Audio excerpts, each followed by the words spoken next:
Hello everyone. तो PET के current electricity chapter जो है उसके पुराने साल के क्वेश्चन को अपन डिस्कस करने वाले हैं।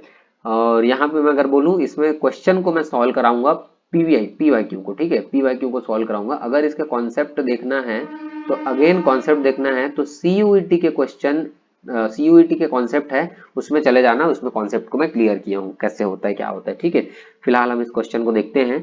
क्वेश्चन क्या बोला है, ये 2 बोल दिया फर्स्ट में। चल, the temperature coefficient of resistance of a wire is इतना, है ना, पर degree Celsius at 300 kelvin. Its resistance 1 ओम है। At what temperature will its resistance will be 2 ओम। ठीक है, एक तार के प्रतिरोध का ताप गुणांक इतना दिया है प्रति डिग्री सेल्सियस, 300 केल्विन पर इसका प्रतिरोध 1 ओम है।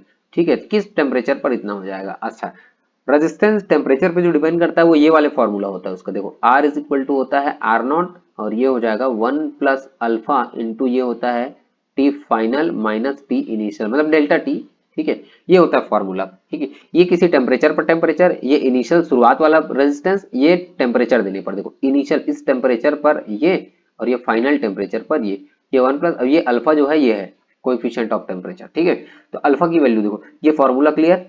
अब यहाँ पे अपन वैल्यूज को लिख लेते हैं। सबसे पहले देखो अपने को फाइनल टेम्परेचर पूछा है, किस टेम्परेचर पर 2 ओम हो जाएगा। अल्फा दिया हुआ है, कितना दिया है 0.00125। ठीक है, इसको हम ऐसे लिख सकते हैं 1 2 3 4 5 बार खिसका दो तो हो जाएगा 125 इंटू 10⁻⁵ इतना हो जाएगा अल्फा की वैल्यू।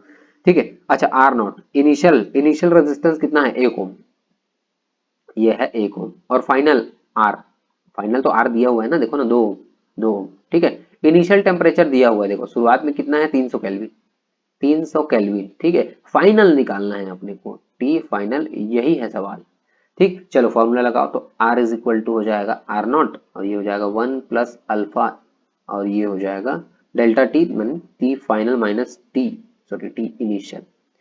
चलो जी, तो R is equal to final है ना, फाइनल रेजिस्टेंस 2 ओम, तो 2 इज इक्वल टू इनिशियल है 1, और ये हो जाएगा 1 प्लस अल्फा कितना है 1 टू 5 10⁻⁻⁻5, और ये हो जाएगा टी फाइनल, है ना, टी फाइनल निकालना है, टी लिख देता हूँ बस इसको। इनिशियल कितना है 300, ये चलो 1 का मल्टीप्लाई कर दो तो 2 इज इक्वल टू कितना आ जाएगा, कलर चेंज कर रहा हूँ मैं। 2 इज इक्वल टू कितना आ जाएगा 1 प्लस 1 का मल्टीप्लाई करोगे तो वही आएगा, तो हो जाएगा 1 टू 5 इंटू 10⁻⁻5, ये हो जाएगा टी माइनस 300। चलो ये 1 को इधर दे दो, ये एक इधर आके 2 से कट जाएगा तो 2 हो जाएगा, तो ये हो जाएगा 1 two 5 into 10⁻⁻5 and that is T minus 300 बराबर 1। चलो इसको भेज दो, 125 को भेज दो तो T minus 300 is equal to हो जाएगा 1/125 इंटू 10⁻⁻4। चलो ये 10 की पावर 4 ऊपर चढ़ जाएगा तो जगह नहीं है यार, तो क्या बचा इधर टी माइनस 300 बराबर, देखो ऊपर पहुंचा रहा हूँ ना, पावर 5 है यार, 4 कौन किया यार, कौन की मैं नहीं किया हूँ। 10 की पावर 5 डिवाइडेड बाय 125। अब रुको, इसको मेरे को थोड़ा सा साफ सुथरा किधर लिखूं यार, इसको जगह नहीं है, जगह नहीं है, इधर लिखूं क्या, इधर इसमें सॉल्व कर रहा हूँ मैं। ठीक है, कंफ्यूज थोड़ी हो जाओगे, कंफ्यूज मत होना, ये दूसरा है, ये इसका है, लिख देता हूँ भैया, नहीं तो कई लोग क्या नोट्स बस देखते हैं, ये इसका है। ठीक है, चलो इधर क्या है, इक्वेशन में क्या मिला है टी माइनस 300, कहाँ है टी माइनस 300 बराबर आया है, ऊपर में 10 की पावर 5 और नीचे 125। अब इसको ना देखते जाओ मैं कैसे लिख रहा हूँ, 10 की पावर 5 को लिख रहा हूँ 1000, मतलब 10 की पावर 3, तो बचा कितना 10 का पावर 2 बचा है 125। 25 से उड़ाऊंगा, 25 से 5 बार में 25 चौक 100 और 0, और 5 से बचेगा 8 बार में, 8 पंचे 40। देखते जाओ तो टी माइनस 300 बराबर 8 और 10 की पावर 2, 8 इंटू 10 की पावर 2 800, तो टी माइनस 300 बराबर कितना हो जाएगा 800। 300 को उधर भगाओ तो टी बराबर हो जाएगा 800 प्लस 300 और खत्म करो 1100। Hello 1100 kelvin. ठीक है, केल्विन लेके सॉल्व कर रहा था तो ऑप्शन फर्स्ट मैच किया एलो। चलो आगे बढ़ो, ठीक है ना, आगे ना समझ में।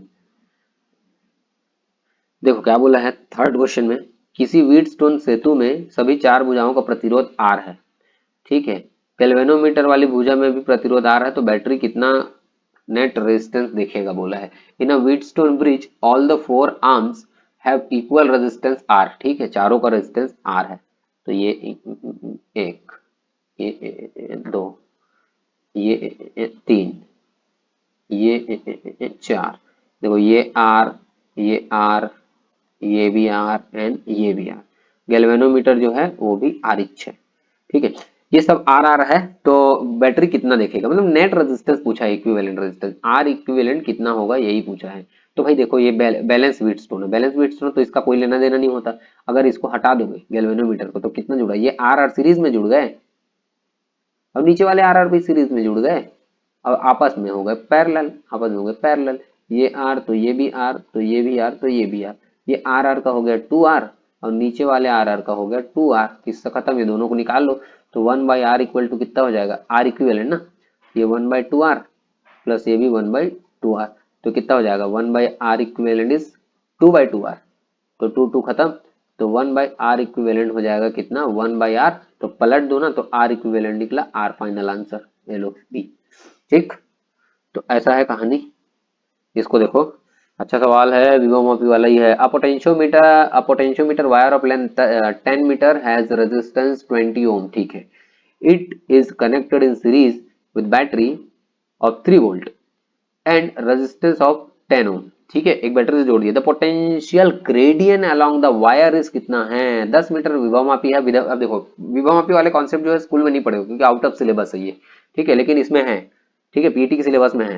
तार का प्रतिरोध 20 ओम है, तो 3 वोल्ट की बैटरी और 10 ओम के प्रतिरोध को श्रेणी क्रम में जोड़ी। अच्छा पोटेंशियोमीटर क्या होता है, पोटेंशियोमीटर से अपन ना पोटेंशियल नापते हैं, एक डिवाइस होता है, जैसे मीटर ब्रिज होता है ना, मीटर से तो वैसी है, एक यंत्र है, इससे अपन क्या करते हैं, वी को मेजरमेंट करते हैं, वी को मेजरमेंट करते, वी को नापते हैं, ठीक है जी। तो पोटेंशियोमीटर 10 मीटर का, पोटेंशियोमीटर ऐसे वायर को ना ऐसे घुमा घुमा के ऐसे लपेट लपेट के बनाते हैं, ठीक है। चलो तो ये है पोटेंशियोमीटर, ठीक है, इसमें क्या क्या दिया है, इसमें दिया है 10 मीटर लेंथ इसका दिया है, और इसका रेजिस्टेंस दिया है 20 ओम।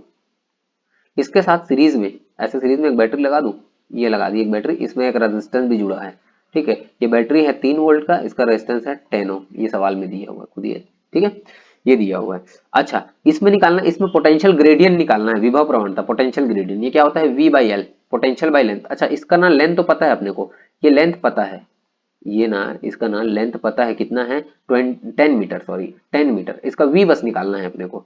तो v निकालना है, तो v निकालने के लिए i निकालना पड़ेगा, इसमें i निकालना पड़ेगा। अच्छा तो i का फॉर्मूला क्या होता है, i इज इक्वल टू हो जाएगा v बाई आर, क्लियर है। तो i is equal to v तो पता है, ओवरऑल सर्किट में कितना 3 वोल्ट है, लेकिन रेजिस्टेंस नहीं पता ना। अब रेजिस्टेंस कैसे निकलेगा, रेजिस्टेंस देखो ये 20 ये 10, वही बोला ना सवाल में खुद ही बोला है, 20 और 10 सीरीज में है ना, इसलिए डायरेक्ट जोड़ दिया। तो ओवरऑल कितना है, ये है 30, तो r की वैल्यू 30, तो इससे ये कट गया, तो ये होगा 1/10, तो ये हो जाएगा 0.1 एम्पियर, 0.1 एम्पियर का करंट इसमें फ्लो हो रहा है, ठीक है, ओवरऑल टोटल सर्किट में, ठीक है। लेकिन अपने काम करंट का नहीं, अपने को इसमें पोटेंशियल का काम है। तो देखें जो करंट पता चल गया अपने को, है ना, इसका रेजिस्टेंस पता है, तो पोटेंशियल निकालना हो ना v, इसका ये लाल वाले का, v इक्वल टू क्या हो जाएगा आई आर, सिंपल। तो v इज इक्वल टू आई कितना 0.1, r कितना, इसका r दिया है 20, तो हो गया क्लियर। तो ये है 2 वोल्ट, हो गया 2 वोल्ट, 2 वोल्ट का इसमें वोल्टेज कितना है 2 वोल्ट, बस हो गया। ये v की वैल्यू यहाँ पे रख दो 2, तो 2/10, 2/10 कितना आ जाएगा 0.2 वोल्ट पर मीटर, ठीक है। तो आ गया अपना ऑप्शन ए, ठीक। तो ऐसे करके हो जाएगा, हो गया होगा, होपफुली समझ में आया होगा।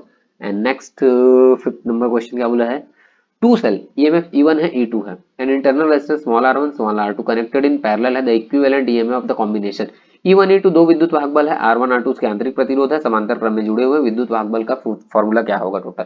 देखो ये एक्चुअल में ना ई का फॉर्मूला जो होता है ना, जब दो सेल अगर ऐसे जुड़ जाए पैरेलल समांतर क्रम में, तो ये अगर पढ़े हो गए आप तो ठीक है, इसका मान लो ईएमएफ E1 रेजिस्टेंस R1, ये E2 ये R2, तो इसका फॉर्मूला होता है ई का क्या फॉर्मूला होता है बताऊं, पैरेलल में ना समांतर में E1 बाई R1 प्लस ये होता है E2 by R2 divided by 1 by R1 plus 1 by R2, ये एक्चुअल में इसका फॉर्मूला होता है पैरेलल में अगर जुड़े हैं तो ई का, ठीक है।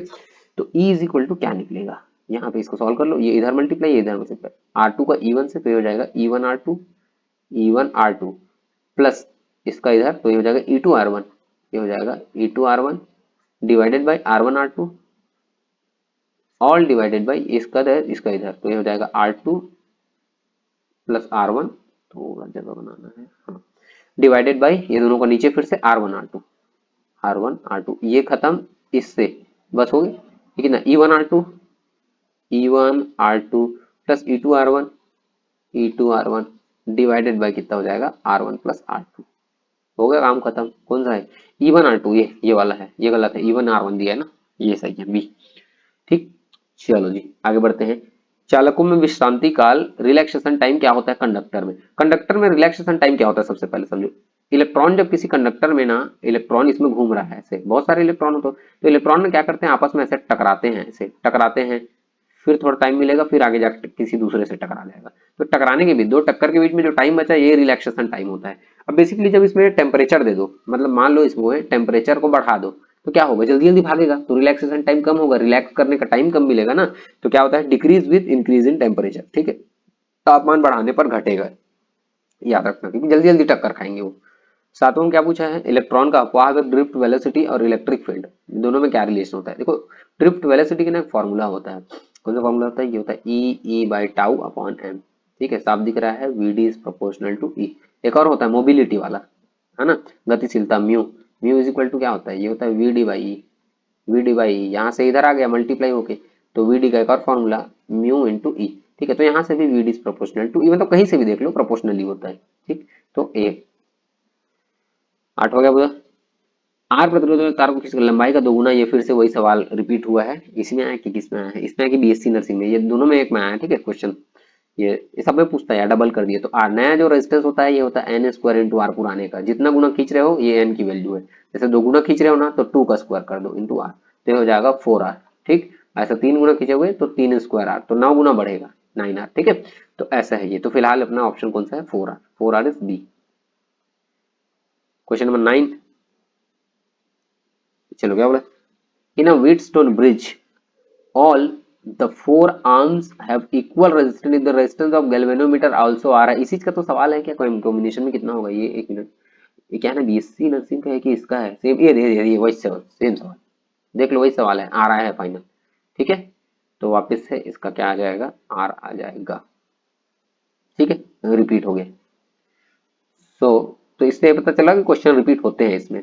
पोटेंशियोमीटर सेल का ईएमएफ मापने के लिए एक आइडियल उपकरण, आइडियल इंस्ट्रूमेंट क्यों होता है, ये ना बेसिकली आइडियल बताऊं, ये ना एक्यूरेट, ये ना नल पॉइंट मेथड पे काम करता है, नल पॉइंट मेथड, ये पता नहीं है ना, पढ़े नहीं हो क्योंकि सिलेबस में ही नहीं है, नल पॉइंट मेथड पे काम करता है, तो उस पे क्या होता है पता है, अगर नल पॉइंट मिल गया ना तो भी इसमें कोई करंट नहीं होता, मतलब ऐसा है कि एक बार नल पॉइंट मिल गया ना तो इसमें क्या होगा, नल पॉइंट मिलने से ना अगर करंट जो है ना, नल पॉइंट जैसे ये वायर है इसमें ऐसे जॉकी फिट करते हैं, और नल पॉइंट मिल गया, नल पॉइंट मिल गया ना तो करंट को सप्लाई लेना बंद कर देता है वो, बस सबका पोटेंशियल बराबर ना, तो अगर करंट जुड़ा भी होगा तो भी नहीं लेता सप्लाई, ठीक है, हाई रेजिस्टेंस होता है, गलत बात है, ये draw no current from the cell balance point, उसी को बैलेंस पॉइंट को नल पॉइंट मिलता है, शून्य बिंदु बोलते हैं इसको, ठीक है, संतुलन बिंदु पर कोई करंट नहीं लेता, ये सही, बहुत सही बात है, एक्स्ट्रा करंट नहीं लेगा तो वोल्टेज जो है उसको एक्यूरेट नाप देगा ना, एक्स्ट्रा नहीं नापेगा, ठीक है, वेरी चीप, ये भी गलत बात है, लॉन्ग वायर होता है, गलत बात इसके भी हाथ पर, ठीक है।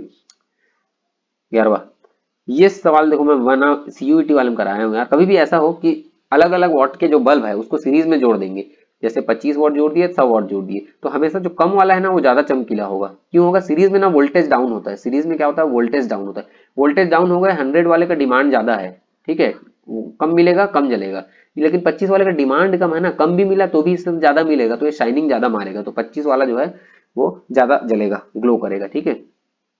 प्रतिरोध, ताप गुणांक, कोएफिशिएंट, टेम्परेचर कोएफिशिएंट, मतलब अल्फा किसके लिए नेगेटिव, अल्फा नेगेटिव होता है सिर्फ सेमीकंडक्टर के लिए, अर्धचालक, सेमीकंडक्टर, ठीक है, अर्धचालक के लिए, सेमीकंडक्टर के लिए ही कम होता है, ठीक है, मेटल के लिए पॉजिटिव, एलॉय के लिए पॉजिटिव होता है। चलो तो ये हो गया पीईटी, ठीक है, अगर आपको बाकी क्या बोलते हैं सीयूईटी के लेक्चर्स देखना है तो वो भी मिल गए हैं, वहां पे कॉन्सेप्ट समझ में आ जाएगा। उसके अलावा पीवाईक्यू जो है ना पुराने साल के पेपर, वो बीएससी का भी देखना, पीपीएसटी का भी देखना, मैं रिकमेंड कर रहा हूँ, ठीक है, सबके लिए।